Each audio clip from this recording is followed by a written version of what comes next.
progression from the frog hip openers is going to be loading a split stance.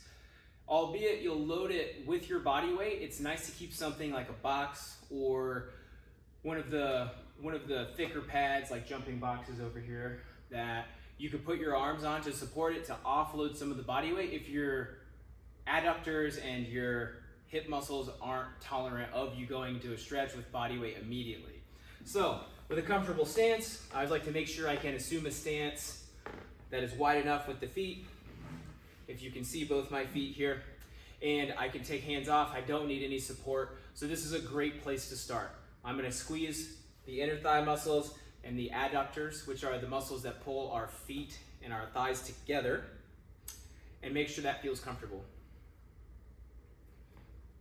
You can hold that for 10 to 30 seconds and then come out of it and make sure you're ready to progress and go wider.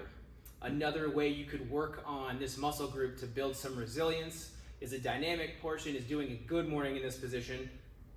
Coming down, you could do that with hands crossed or hands overhead. And this would be a way to build not only more comfort in the position, but a little more dynamic resilience in this position as you move through it.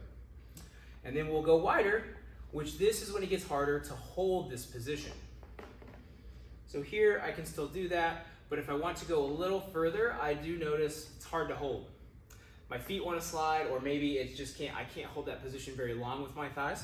So versus just try to maintain it and hold it, I could offload a little bit by putting forearms here and then trying to engage those muscles of the inner thigh enough to where I can lift my arms. Hold that 3, 4, 5 seconds, or you could go up to 10 seconds and keep trying to hold and max out, or hit 10, 30 seconds, maybe 60 seconds, and then call it. And then you could rest, and then you'd want to come out of that stance and just make sure you feel good. This is a movement that can be pretty tough for people if they haven't gone into this style of mobility. So in between sets, do move around, walk it off, and make sure the thighs are feeling okay throughout the movement, because this is getting into upper level loading of tissues that aren't normally exposed to this style of loading. And if the box is too much for you and it gets in the way, you're feeling really comfortable with this movement, maybe you've done some previous gymnastics training or you had the splits at one point in your life, you may not want the box. You could use the ground. So you could start in that stance and use the ground with both hands to support the weight. Once you get the stance wide enough, you could then make sure you're ready to come up and hold, and then activate the inner thighs as well as the quads, so you're protecting your knees, and work on that hold. When you're ready to come out of it, hands down,